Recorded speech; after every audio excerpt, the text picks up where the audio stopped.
The stagecoach lurched to a stop in front of the dusty depot, and Penelope Owens pressed one hand against her swollen belly as the other gripped the wooden seat, trying to steady herself against the jarring halt that sent pain shooting through her lower back. She had traveled for 3 weeks from Philadelphia to reach Victor, Colorado, a mining town perched high in the Rocky Mountains where her husband had promised to build them a life.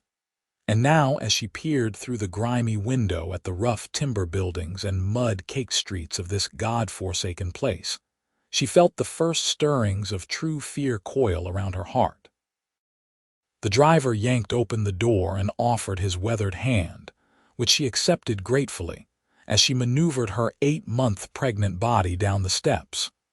Her green traveling dress already covered in the red dust that seemed to coat everything in this altitude.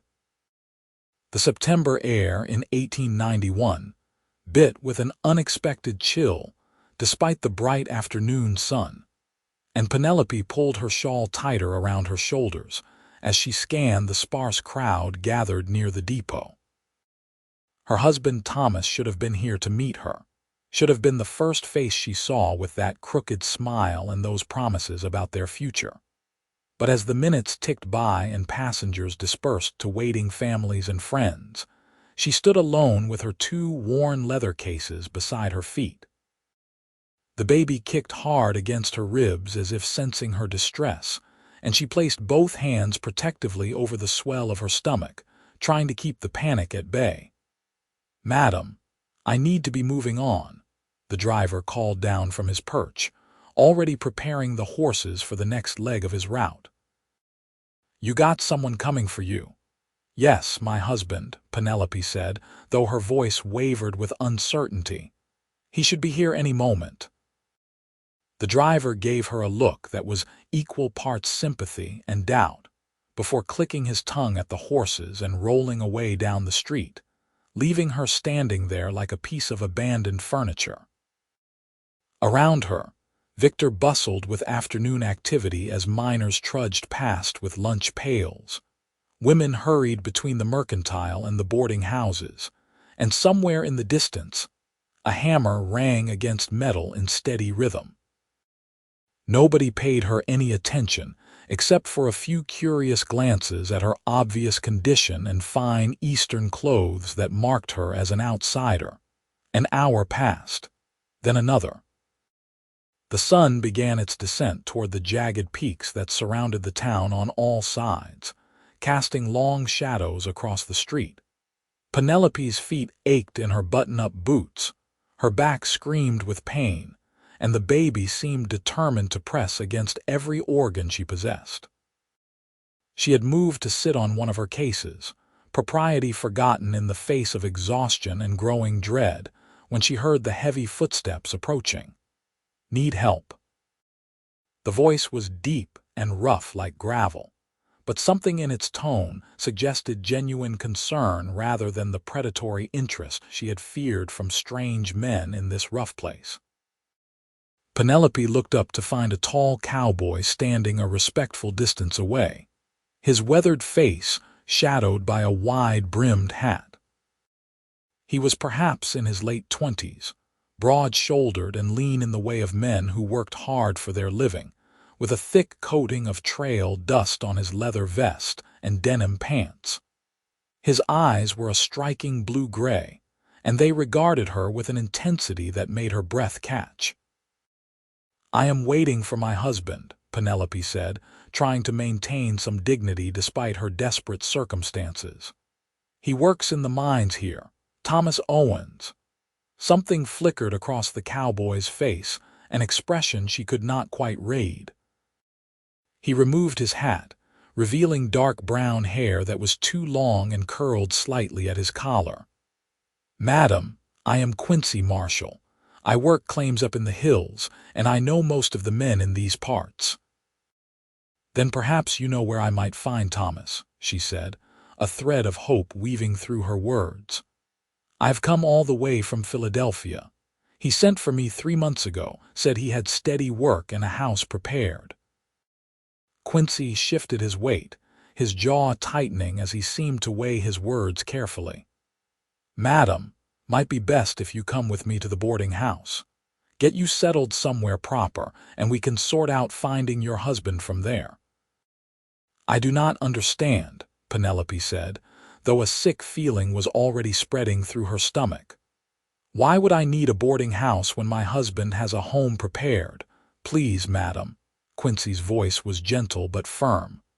"You should not be standing out here in your condition. Let me help you get somewhere safe first." The kindness in his voice, the genuine concern in those gray-blue eyes, broke something loose inside her. Penelope felt tears burn hot behind her eyelids, but she blinked them back fiercely. She had not cried when Thomas left her alone and pregnant in Philadelphia, had not cried during the long journey west, and she would not cry now in front of this stranger no matter how kind he seemed. "Very well," she said quietly, accepting his offered hand to help her stand. Her legs had gone stiff from sitting, and she stumbled slightly.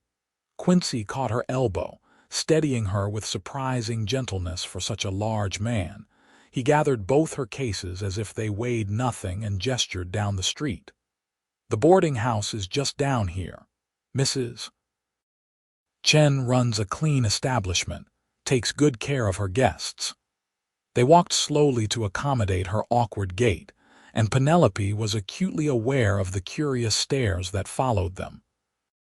In a small mining town like this, gossip was surely currency, and the sight of a heavily pregnant stranger being escorted by Quincy Marshall would fuel speculation for days. But she was too exhausted and frightened to care about propriety anymore. The boarding house was a 2-story timber building with a wide front porch and actual glass windows, which immediately marked it as one of the better establishments in town. Quincy held the door open for her, and she stepped into a surprisingly pleasant front room with clean wooden floors and simple but sturdy furniture. A small Chinese woman emerged from a back room, wiping her hands on her apron. "Quincy Marshall, what brings you to town?"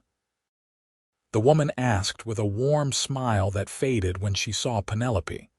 "Oh my dear child, you look ready to drop. Mrs. Chen, this is Mrs. Owens. She just arrived on the stage from back east." Quincy set down the cases and met Mrs. Chen's eyes with a meaningful look. "She needs a room." Mrs. Chen's expression shifted to one of understanding and compassion. Of course. Come, dear, let me get you settled upstairs. You need rest and a good meal."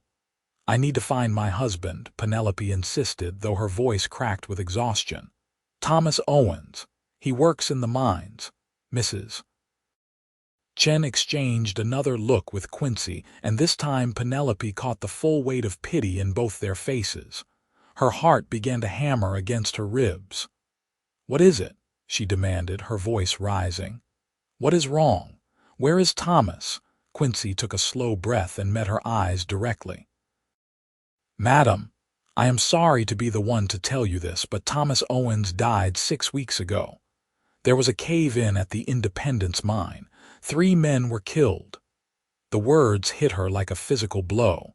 Penelope's vision swam, and she felt her knees buckle. Quincy was beside her in an instant, his strong hands catching her before she could fall, guiding her to a chair. Mrs. Chen rushed to get water while Penelope sat there, unable to breathe, unable to think, unable to do anything but repeat those words in her mind. Thomas was dead. Her husband was dead. She had traveled 3 weeks to reach a man who was already buried in the cold ground. "Breathe, madam," Quincy said quietly, kneeling beside her chair. "Just breathe." She gulped air into her lungs, one painful breath at a time, while her hands instinctively cradled her belly. The baby moved inside her, blissfully unaware that it would now be born fatherless in a strange town where its mother knew no one. "I have nowhere to go," Penelope whispered, the reality of her situation crashing over her like a wave. "I spent nearly all my money on the journey here. I have no family back east. I have nothing. You have a room here for as long as you need, Mrs. Chen said firmly, pressing a cup of water into her hands. We take care of our own in Victor. But I am not your own, Penelope said, tears finally spilling down her cheeks. I am nobody here, just another foolish woman who believed her husband's promises. Quincy stood slowly, his expression troubled. You are someone who needs help, and that is enough. Get some rest, Mrs. Owens. Things might look clearer in the morning. He moved toward the door, but Penelope found herself calling out. Mr. Marshall, wait. He turned back, hat in hand. Why did you stop? Why did you help me when everyone else just walked past? His eyes held hers for a long moment, and she saw something there she could not name. My mother was alone once in a place where she knew no one. Someone helped her, and I have never forgotten what that kindness meant. I reckon we all need help sometimes, and it costs nothing to offer it. Then he was gone, the door closing softly behind him, and Penelope was left with Mrs. Chen, who clucked over her like a mother hen and helped her up the stairs to a small but clean room.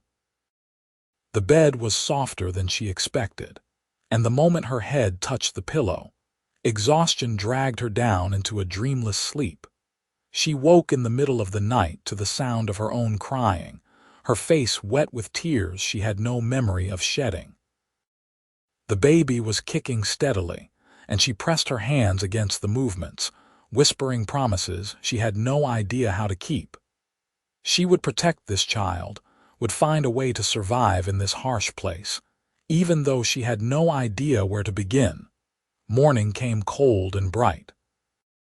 Penelope washed her face in the basin Mrs. Chen had left, changed into a fresh dress that was getting tight across her belly, and made her way carefully down the stairs. The smell of cooking food made her stomach growl despite her grief. Mrs.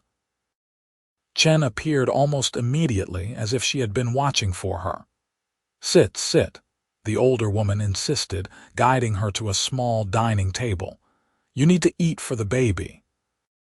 Penelope wanted to refuse, wanted to say she could not possibly eat when her whole world had crumbled, but the baby kicked insistently, and she knew she had to think beyond herself now. Mrs. Chen brought her eggs and thick sliced bread with butter, hot coffee and strips of bacon. It was simple food but prepared with care, and Penelope ate mechanically, forcing each bite down. What will you do? Mrs. Chen asked gently, sitting across from her with her own cup of coffee. I do not know, Penelope admitted. I have perhaps $50 left to my name. I have no skills that would be useful here. I cannot work in the mines or on a ranch, especially not in my condition. There are other kinds of work, Mrs. Chen said thoughtfully. The hotel needs help with laundry and cleaning. The mercantile sometimes needs someone to help with accounts. Can you read and write? Yes, I had a proper education back in Philadelphia, Penelope said. My father was a banker. He taught me figures and bookkeeping before he passed. Mrs. Chen's eyes lit up. That is useful, very useful. Let me talk to some people. You stay here, rest. We will find something. Over the next few days, Penelope found herself caught in a strange limbo. Mrs. Chen refused to take payment for the room, insisting that she would earn her keep later when she was back on her feet. Other women from town began stopping by, bringing small gifts of food or hand-me-down baby clothes, their faces filled with sympathy for her situation. Penelope accepted their kindness with as much grace as she could muster, though each visit reminded her of how alone she truly was. Quincy Marshall appeared on the third day, knocking softly on the front door just as afternoon was fading to evening. Mrs. Chen showed him into the small sitting room where Penelope had been attempting to mend one of her dresses, though her swollen fingers made the work difficult. Mr. Marshall, she said, rising awkwardly from her chair, I did not expect to see you again. I wanted to check on how you were settling in, he said, turning his hat in his hands, and I brought you something. He held out a small leather pouch. Penelope took it hesitantly, feeling the weight of coins inside. "What is this?" Thomas had some wages coming to him when he died. The mine company held on to it, said they would send it back east if anyone claimed it. I told them his widow had arrived and they agreed to release it. Penelope loosened the drawstring and looked inside at the small collection of coins and bills. "How much is here?" "About $75, Quincy said. "It is not a fortune, but it might help you get started." Tears pricked her eyes again and she clutched the pouch tightly. "Thank you." "You did not have to do this." "Yes, I did," he said simply. "It was yours by right." She looked at him properly then, taking in the strong line of his jaw, the weathered kindness in his face, the way he stood with his weight slightly shifted as if ready to bolt at any moment. This was a man who was uncomfortable with gratitude, she realized, who did kind things because it was right rather than for recognition. "Will you sit for a moment?" she asked impulsively. "I would like to know more about this town if you have time." Something flickered in his eyes, surprise perhaps, but he nodded and took a seat in the chair across from her. Mrs. Chen materialized with coffee and cookies, giving Quincy a knowing look before disappearing again. "What would you like to know?" Quincy asked, accepting the coffee cup. "Everything," Penelope said. "I know nothing about this place except that it took my husband from me before I even arrived." So he told her. He explained how Victor had sprung up almost overnight when gold was discovered in the hills, how the town had grown from a few tents to a bustling community of several thousand people in just a few years. He told her about the mines with names like Independence and Portland and Strong, about the fortunes made and lost, about the hard men who worked underground, and the families who tried to build normal lives in this impossible place, perched at 10,000 feet above sea level. He spoke of bitter winters where snow buried the town for months, of springs when the aspens turned the mountainsides bright green, of the thin air that took newcomers weeks to adjust to. "And you?" Penelope asked when he paused. "You said you work claims in the hills. Are you a miner?" "Not exactly," Quincy said. "I have a small ranch about 5 miles outside town. Run some cattle, breed horses, do some prospecting when the mood strikes. It is not a grand life, but it is mine." "It sounds peaceful," Penelope said wistfully. "I grew up in the city, but I think I could learn to love the quiet." "It can be lonely," Quincy admitted, his eyes distant. "My wife died 4 years ago. Fever took her one winter. Since then it has just been me and the land." The revelation surprised her. "I am sorry for your loss." "And I for yours." Their eyes met, and Penelope felt something pass between them, a recognition of shared grief and survival. "Though I will say honestly, madam, I knew Thomas Owens and he was not a good man. He drank heavy, gambled away most of his wages, and from what I heard he already had a woman here in town before he died. I am sorry to speak ill of the dead and your husband both, but you should know the truth of who he was." The words should have shocked her, should have sparked anger or denial, but instead Penelope felt a strange sense of relief wash over her. "I suspected as much," she said quietly. "Thomas was charming when we met, but after we married he changed. He drank, he was rough with me, and when I told him I was with child he seemed more angry than pleased. When he left for Colorado, part of me hoped the distance would make him remember the man he had been when we courted. But I see now that was foolish." "Not foolish," Quincy said gently. "Hopeful. There is a difference." They talked until the light faded completely outside and Mrs. Chen had to light the lamps. Quincy told her about his ranch, about the horses he was training and the cattle he hoped to drive to market in the spring. Penelope found herself telling him about Philadelphia, about her father's bank and the life she had known before Thomas had swept her into a whirlwind courtship and hasty marriage. It felt good to talk, to share her story with someone who listened without judgment. When Quincy finally rose to leave, taking his hat from the side table, he paused at the door. "Mrs. Owens, I hope you will not think me forward, but if you need anything at all, you can send word out to my place. The ranch is called the Double M. Anyone in town can give you directions." "Thank you, Mr. Marshall," Penelope said. "You have been kinder to me than I had any right to expect from a stranger." "We are not strangers anymore," he said with a slight smile, and then he was gone into the night. Over the following weeks, Penelope began to build a life in Victor. Mrs. Chen introduced her to James Wellington, who owned the largest mercantile in town, and he agreed to hire her to help with his bookkeeping once the baby was born.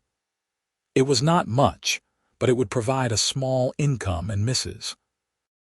Chen had agreed she could continue staying at the boarding house in exchange for help with cooking and cleaning once she was able. Other women in town continued to visit, bringing baby supplies and advice.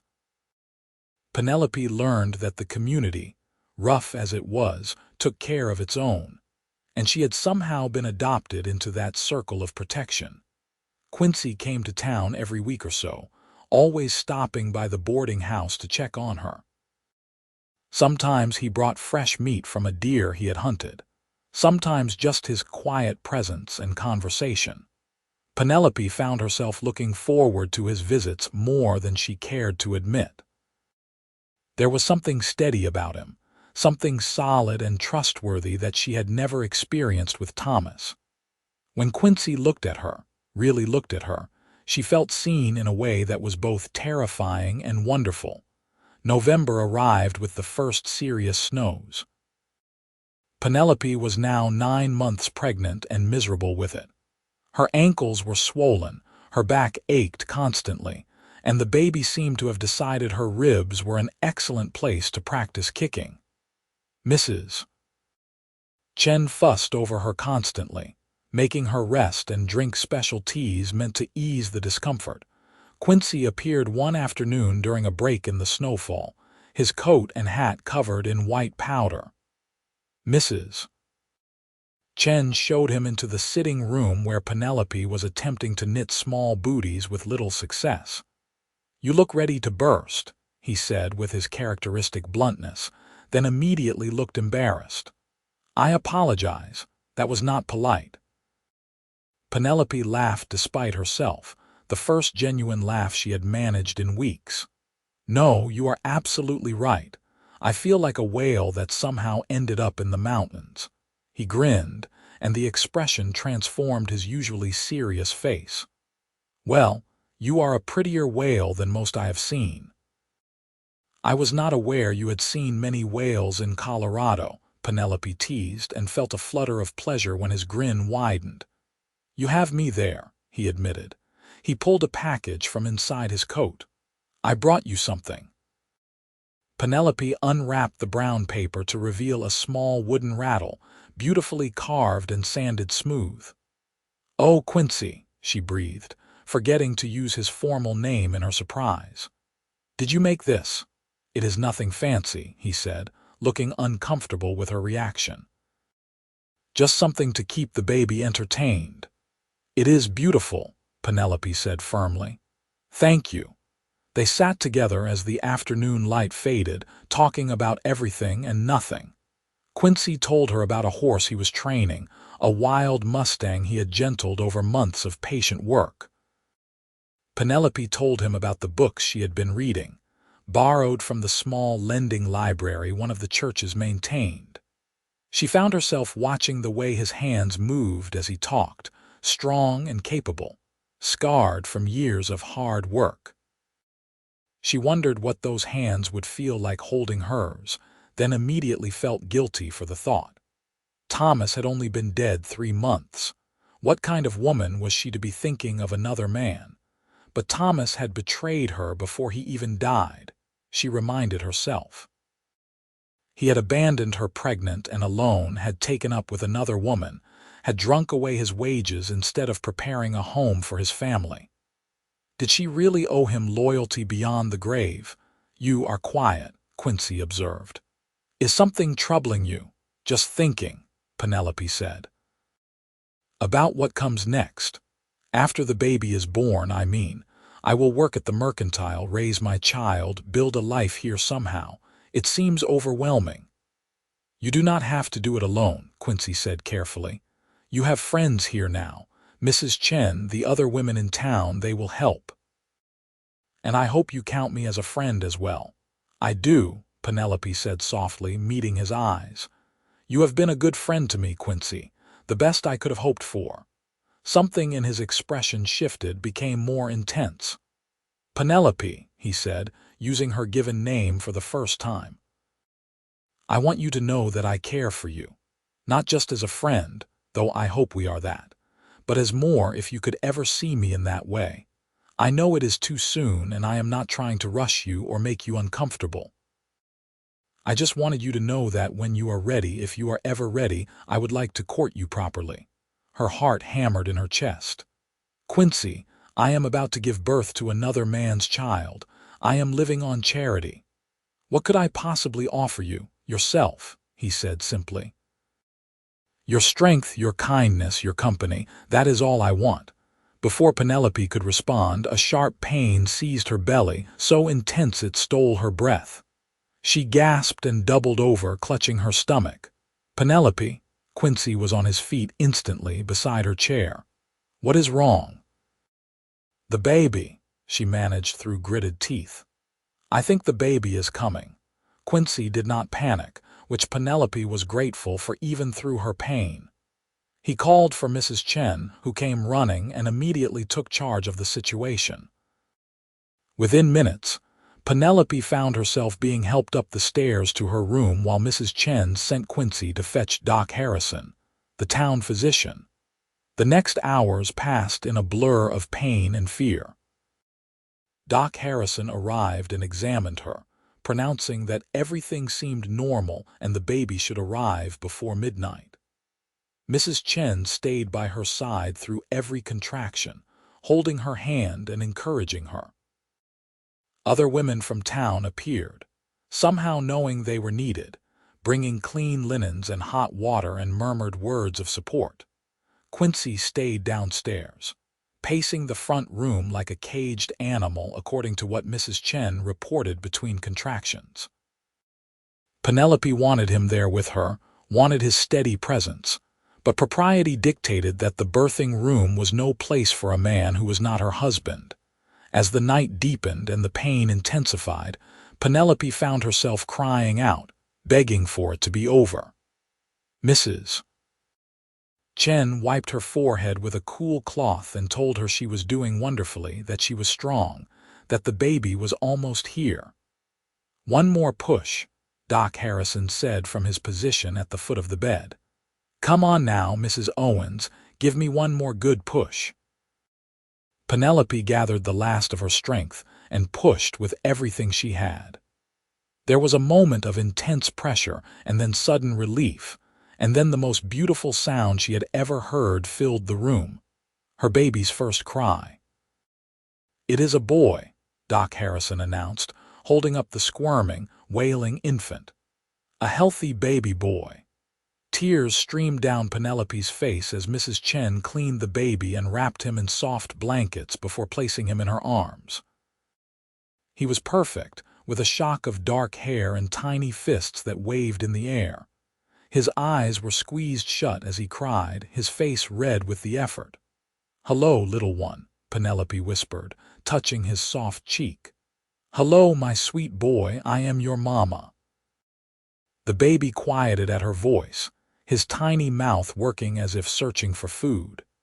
Mrs. Chen helped her get him to nurse, and Penelope marveled at the instinctive way he latched on and began to eat.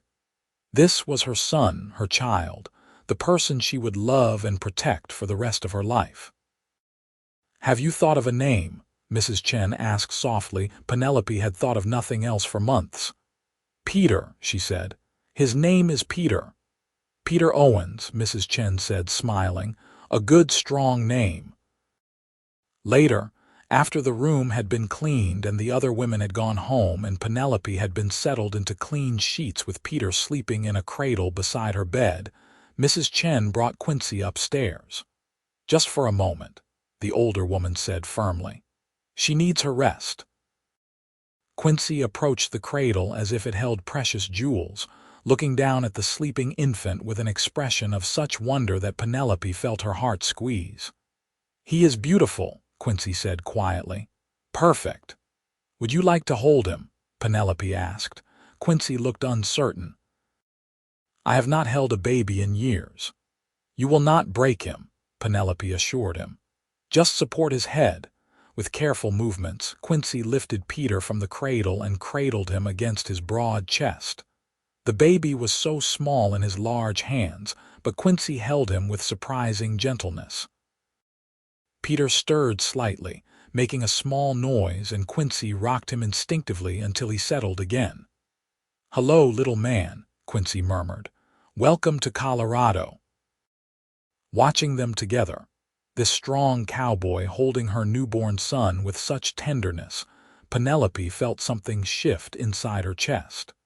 She had been so focused on survival, on just getting through each day, that she had not allowed herself to think about the future beyond the immediate. But now, looking at Quincy with Peter in his arms, she could see a different future. One where she was not alone, where her son had a father figure to guide him, where she might find love again with a man who was truly good. "Quincy," she said softly. He looked up, those gray-blue eyes meeting hers. "When you said you wanted to court me, did you mean it? Even knowing I have a child now, especially knowing you have a child," Quincy said. "A family is something I have wanted again for a long time. If you will have me, I would be honored to be part of yours." "It will not be easy," Penelope warned. "People will talk. They will say it is too soon, that it is not proper." "Let them talk," Quincy said firmly. "I care about what is right, not what is proper, and this feels right." "Yes," Penelope agreed, smiling through sudden tears. "Yes, it does feel right." The winter that followed was the harshest Penelope had ever experienced.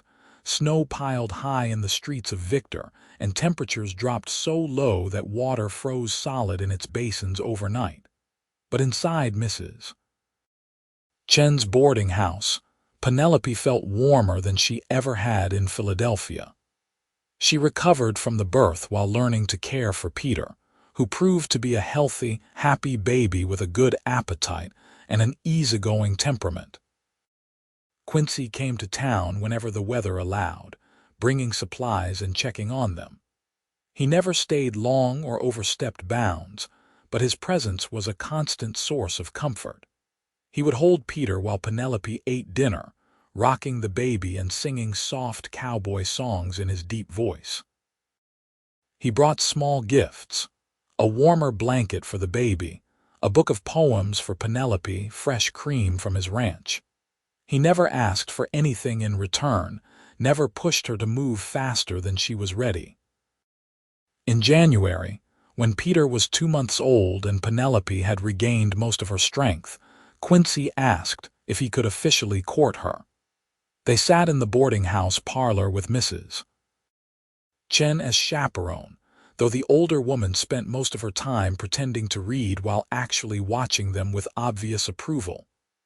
"I know it has not been long," Quincy said, holding Penelope's hand in his. "But I am not a young man anymore, and I know my own heart. I care for you, Penelope. I care for Peter. I want to build a life with you both if you will let me." "I care for you too," Penelope admitted, her heart racing. "You have been so good to us, so patient and kind. But Quincy, you need to understand what you would be taking on. Peter is not your son by blood. He is Thomas's child, and people will always know that. Peter is his own person," Quincy said firmly. "And if you will let me, I will raise him as my son in every way that matters. Blood is not the only thing that makes a father." Tears filled Penelope's eyes. "How did I get so lucky to find you?" "I am the lucky one," Quincy said, lifting her hand to his lips and pressing a gentle kiss to her knuckles. Will you let me court you properly? Let me show you how you deserve to be treated." "Yes," Penelope whispered. "Yes, I would like that very much." Over the following months, their courtship bloomed like the alpine flowers that appeared with the spring thaw.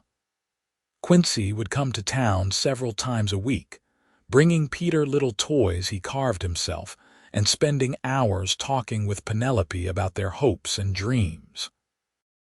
He took her for walks through Victor when the weather was fine, pushing Peter in a small pram that someone in town had donated.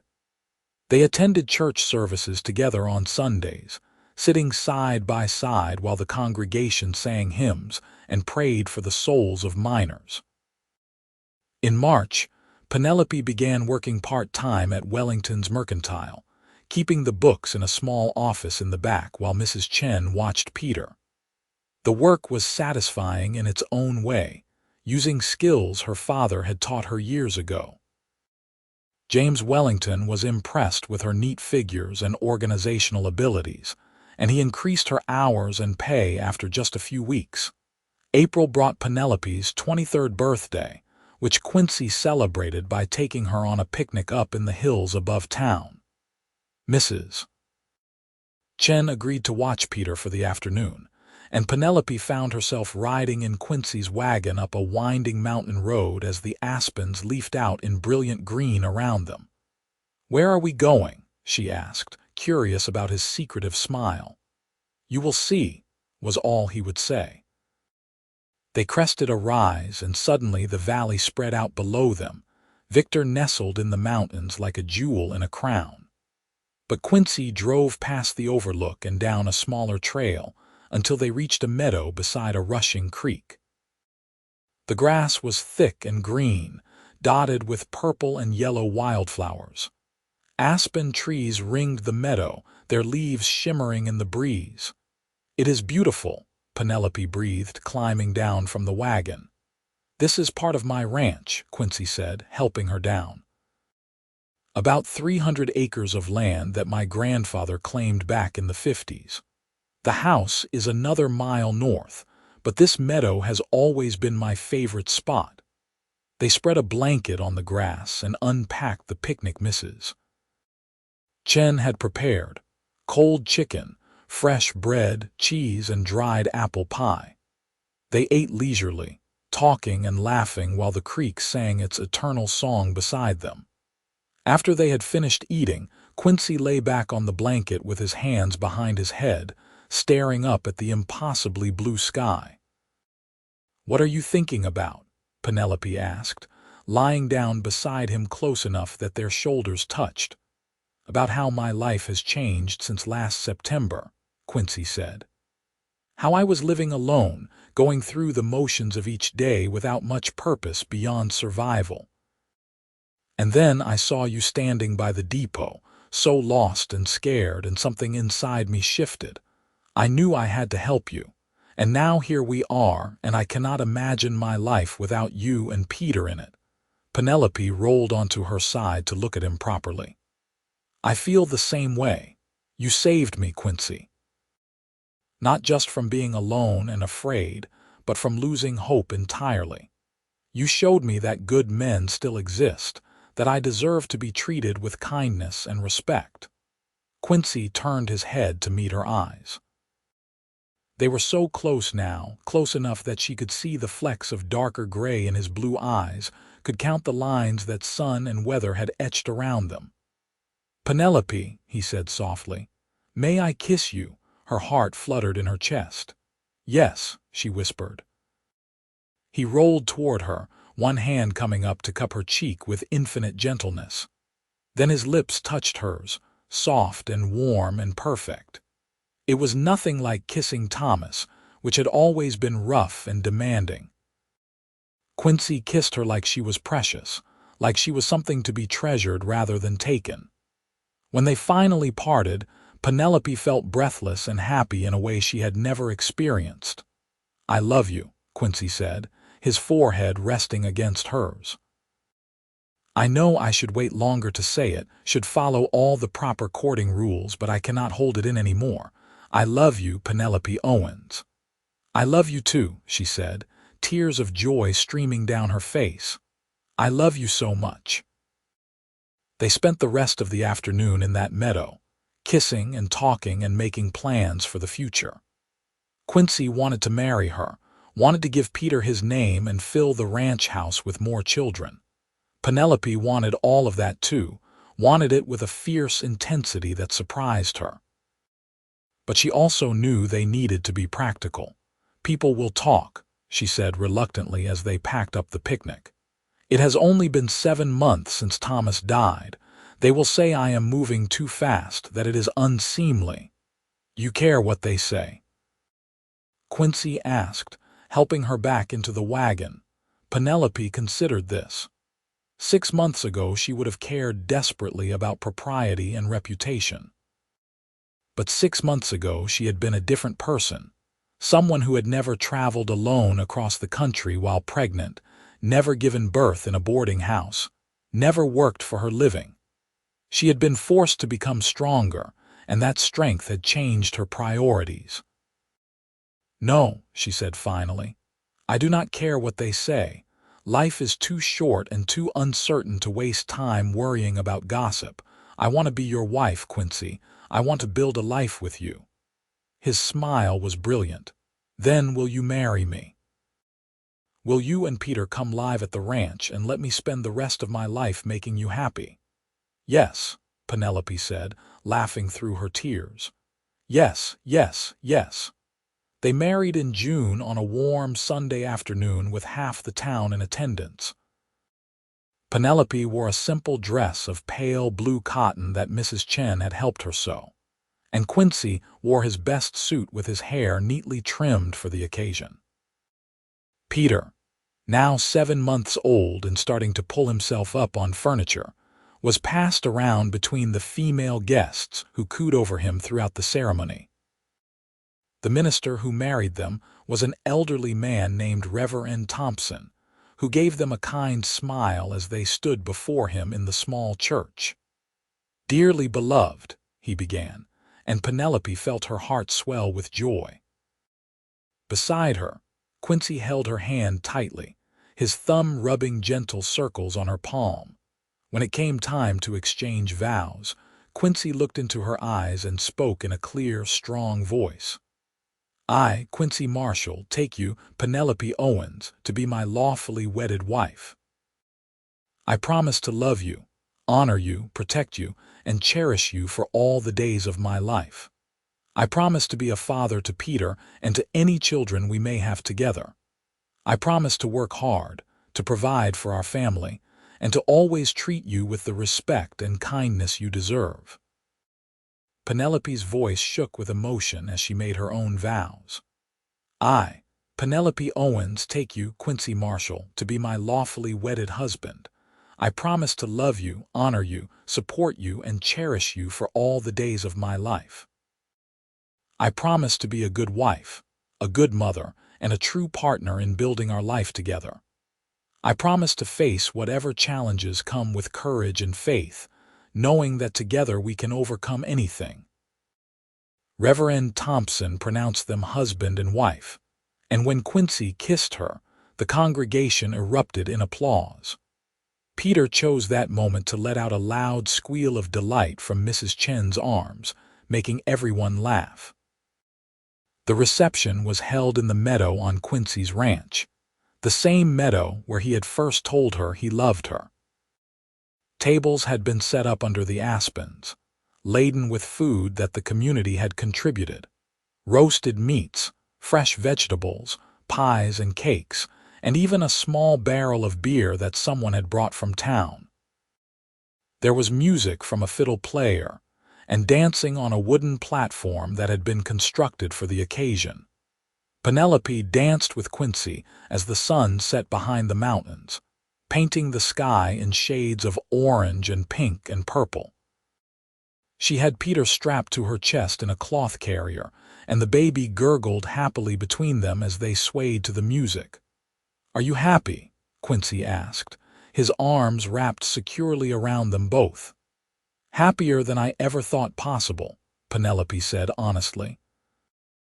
A year ago I was in Philadelphia, trapped in a miserable marriage with a man who did not love me. And now I am here, married to the best man I have ever known, with a beautiful son and a whole new life ahead of me. It feels like a dream." "It is not a dream," Quincy assured her, pressing a kiss to her forehead. "This is real, and it is forever." When the celebration finally ended and the last guests had departed, Quincy carried their bags and Peter's things into the ranch house while Penelope followed with the baby. The house was larger than she had expected, a solid 2-story structure of timber and stone with a wide front porch and real glass windows. Inside, it was simply furnished but clean and comfortable. Quincy had clearly spent time preparing for their arrival, with fresh linens on the bed and wildflowers in a jar on the kitchen table. "I know it is not fancy," Quincy said, looking suddenly uncertain, "but I thought we could make improvements together, make it into a real home." "It is perfect," Penelope said, looking around with genuine pleasure. "It is solid and well built and has everything we need. We will make it beautiful together." They put Peter down in the small cradle Quincy had placed in the main bedroom, and the baby fell asleep almost immediately, worn out from the excitement of the day. Then Quincy took Penelope's hand and led her outside onto the porch. The night sky was spectacular, filled with more stars than she had ever seen in Philadelphia. The air was cool and clean, scented with pine and sage. From somewhere in the distance came the lonely call of a coyote, answered by another farther away. It was wild and beautiful and completely different from anything Penelope had known before. "Are you afraid?" Quincy asked, standing behind her with his arms wrapped around her waist. "Of living out here away from town?" "No," Penelope said, leaning back against his solid warmth. "I am not afraid of anything as long as I have you." They stood together under the stars for a long time, just breathing and being and savoring the beginning of their new life together. Then Quincy swept her up in his arms, making her gasp and laugh, and carried her over the threshold of their home and into their bedroom, where he showed her with gentle touches and whispered words just how much he loved her. The months that followed were the happiest of Penelope's life. She threw herself into making the ranch house into a true home, sewing curtains for the windows and planting a vegetable garden behind the house. She learned to cook on the wood stove, to churn butter, to preserve vegetables for the long winter ahead. Quincy taught her to ride a horse, a gentle mare named Daisy, and she would often ride out with Peter strapped to her back to bring Quincy lunch while he worked the land. Peter thrived in the mountain air, growing strong and healthy. He took his first steps in September, almost exactly a year after Penelope had arrived in Victor. He toddled across the kitchen floor straight into Quincy's waiting arms, and the look of pure joy on her husband's face made Penelope's heart overflow with love. Quincy adored Peter as much as if the boy was his own blood, carrying him on his shoulders when they walked the property, teaching him the names of animals and plants, singing him to sleep with cowboy lullabies. In October, Penelope realized she was pregnant again. She had not expected it so soon, but the familiar signs were unmistakable. When she told Quincy over dinner one evening, his face lit up with such happiness that she found herself crying. "Another baby," he said wonderingly, coming around the table to kneel beside her chair. "A brother or sister for Peter, a child that we made together." "Are you happy?" Penelope asked, though she could see the answer in his eyes. "Happy does not begin to cover it," Quincy said, taking both her hands in his. "You and Peter and this baby, you are everything I could ever want." This pregnancy was easier than her first had been, perhaps because she was not alone and afraid this time. Quincy was attentive without being overbearing, making sure she rested when she needed to but not treating her like she was made of glass. Mrs. Chen came out to visit regularly, bringing baby clothes she had sewn and checking on Penelope's health with a grandmother's concern. Winter came again, and Penelope discovered she loved the snow-covered isolation of the ranch. They were snowed in for weeks at a time, but she did not mind. The house was warm and cozy, well stocked with food they had put by during the fall. Quincy kept the fires burning and the animals fed, while Penelope cooked and cleaned and cared for Peter, who was now an active toddler getting into everything. The new baby came in May of 1893 on a warm afternoon when the meadow was carpeted with wildflowers. This time, Doc Harrison came out to the ranch in advance and stayed in the guest room, not wanting to risk Penelope going into labor when he could not reach them. The birth was faster than Peter's had been, and within a few hours Penelope was holding a tiny baby girl with wisps of blonde hair and blue eyes. "She is beautiful," Quincy breathed, sitting on the edge of the bed and looking at his daughter with awe. "Perfect. What should we name her?" Penelope asked. They had discussed names but never settled on one. "What about Rose?" Quincy suggested. "For the wild roses that grow in the meadow." "Rose Marshall," Penelope said, testing the name. "Yes, I like that. Rose it is."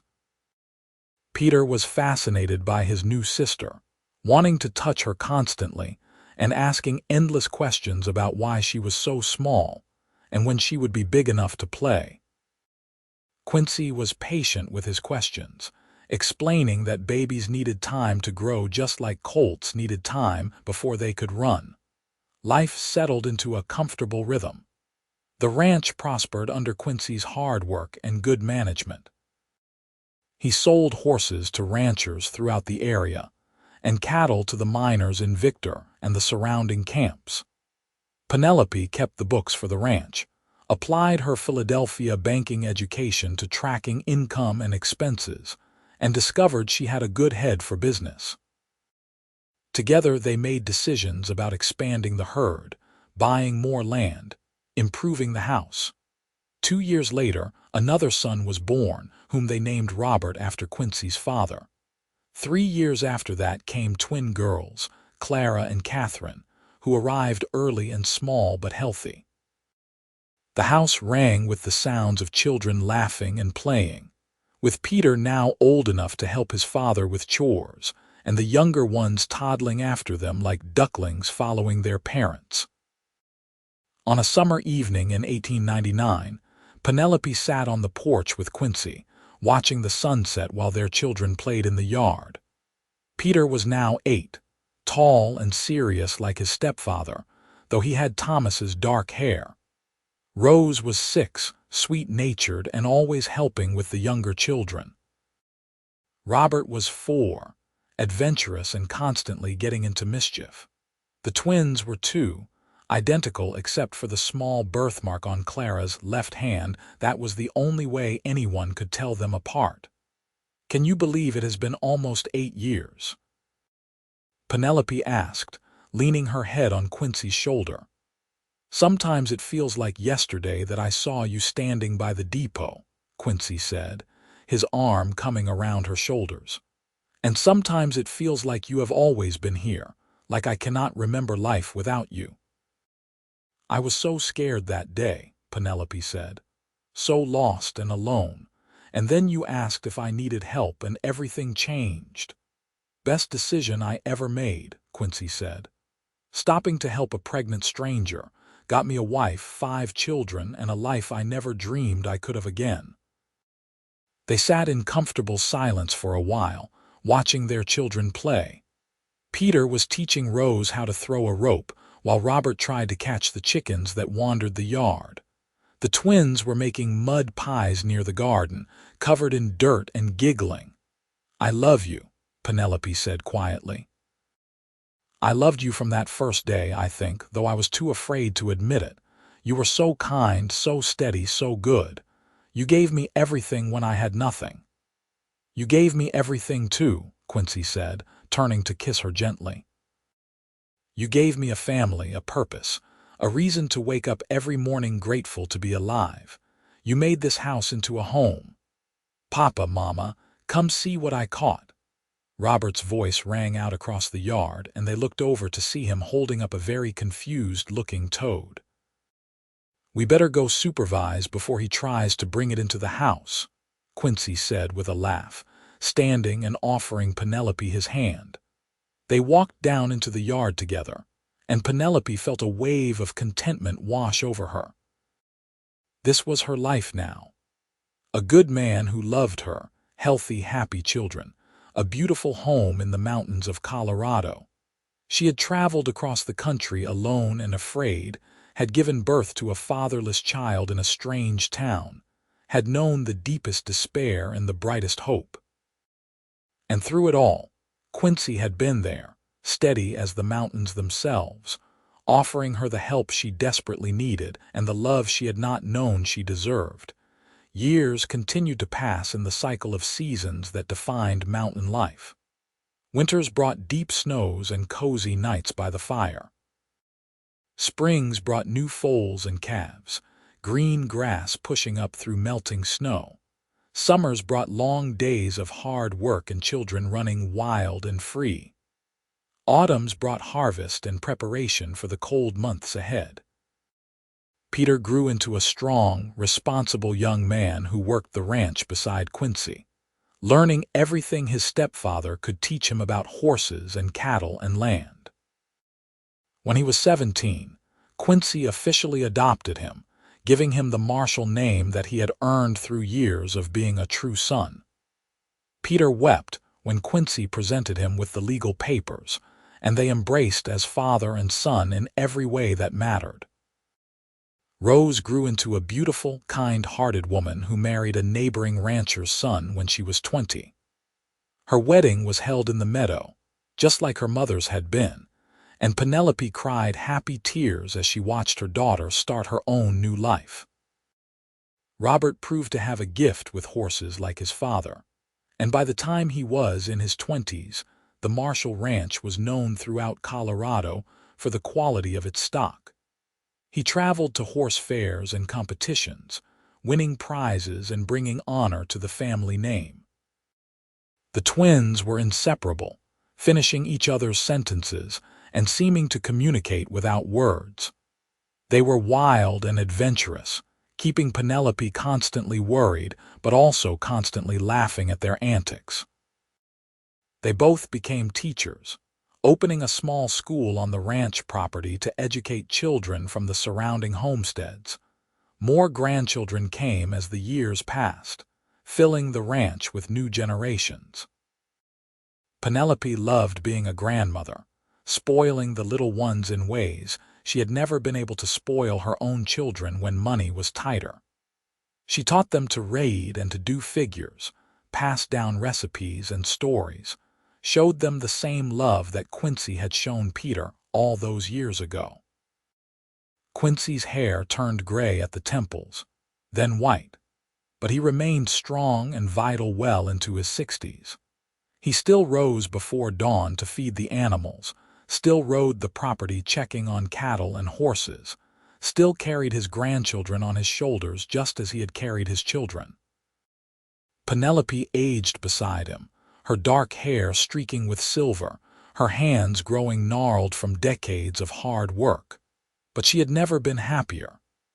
Every morning she woke beside the man she loved, in the home they had built together, surrounded by the family they had created.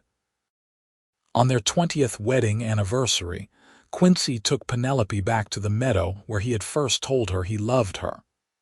They rode there on horseback, just the two of them, leaving the ranch in Peter's capable hands for the afternoon. It was June again, warm and perfect, with wildflowers carpeting the grass and the creek running clear and cold from snowmelt. They spread a blanket on the same spot where they had picnicked 2 decades earlier, and Penelope marveled at how much had changed, and yet how much remained the same. The mountains still towered around them, eternal and unchanging. The aspens still whispered in the breeze. The creek still sang its endless song.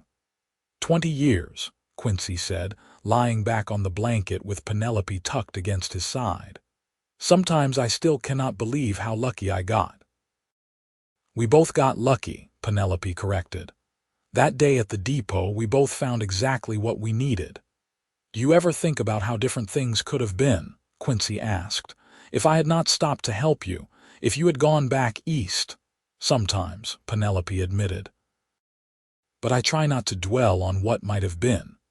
I prefer to focus on what is, and what is makes me happier than I ever imagined possible." They talked for hours, reminiscing about the early days of their marriage, laughing over the mishaps and challenges they had overcome, marveling at how their children had grown. As the sun began to set, painting the sky in brilliant colors, Quincy pulled something from his pocket. "I have something for you," he said, opening his hand to reveal a delicate gold locket on a chain. Penelope gasped. "Quincy, it is beautiful." "Open it," he urged. She opened the locket to find two tiny photographs inside. One showed a very young Peter, probably around 2 years old, grinning at the camera. The other showed all 5 of their children together, taken just last year at Christmas. "So you can carry them with you always," Quincy said softly. "The first child you brought into my life and all the children we made together. Our family." Penelope was crying as he fastened the locket around her neck. "Thank you," she whispered. "Thank you for everything. For stopping that day, for helping me, for loving me, for giving me this beautiful life." "Thank you for letting me," Quincy said, kissing her tenderly. "Thank you for taking a chance on a lonely cowboy who did not think he would ever be happy again. Thank you for making me a father, a husband, a better man." They rode back to the ranch as the stars began to appear, and Penelope felt a profound sense of peace settle over her. She had traveled so far from that frightened pregnant woman standing alone at the depot. She had survived loss and fear and hardship, and she had emerged stronger, loved, and whole. The years continued to roll by, bringing new joys and occasional sorrows. Quincy's health began to decline in his late 60s, though he fought against it stubbornly, refusing to let age slow him down more than necessary. Penelope cared for him with the same devotion he had always shown her, and they faced this new challenge together just as they had faced everything else. On a cold winter morning in 1915, when Penelope was 56 and Quincy 68, he passed away peacefully in their bed with Penelope holding his hand. His last words were, "I love you," and Penelope took comfort in knowing that he had lived a full, happy life surrounded by people who adored him. The whole community turned out for his funeral, a testament to the respect and affection he had earned over decades of honest dealing and kind actions. Peter gave a eulogy that had everyone crying, talking about how Quincy had taken on another man's son and raised him with the same love as his own blood children, how he had built a ranch and a legacy through hard work and integrity, how he had shown everyone who knew him what it meant to be a good man. Penelope mourned him deeply, but she did not fall apart. Quincy had made her strong, had taught her that she could handle whatever life threw at her. She stayed on the ranch, now run by Peter and Robert, and spent her remaining years being grandmother and great-grandmother to the ever-growing Marshall family. She lived to be 78, long enough to see the automobile replace the horse in many places, long enough to see the world change in ways she could never have imagined.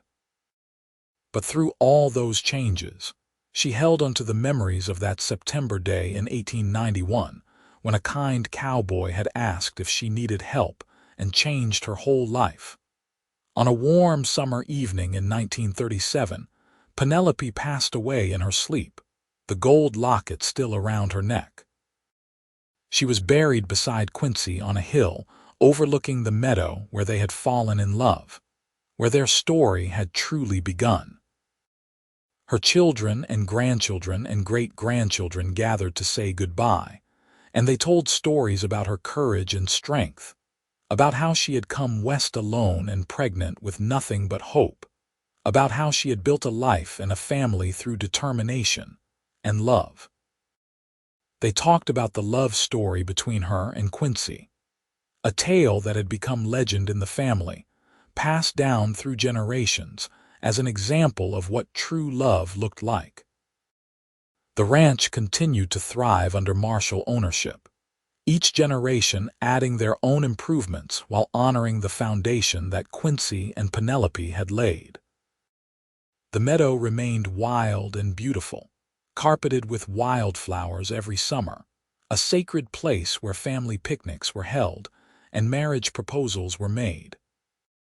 And sometimes, on quiet evenings when the wind whispered through the aspens and the creek sang its eternal song, it was said you could feel their presence there still. Two souls who had found each other against all odds and built something beautiful that would last forever. Penelope's great-great-grandchildren would eventually run through that meadow, laughing and playing, never knowing how much courage and love had gone into creating the life they enjoyed, never realizing that their very existence was a testament to one moment of kindness from a cowboy who saw a pregnant woman in need and decided to help.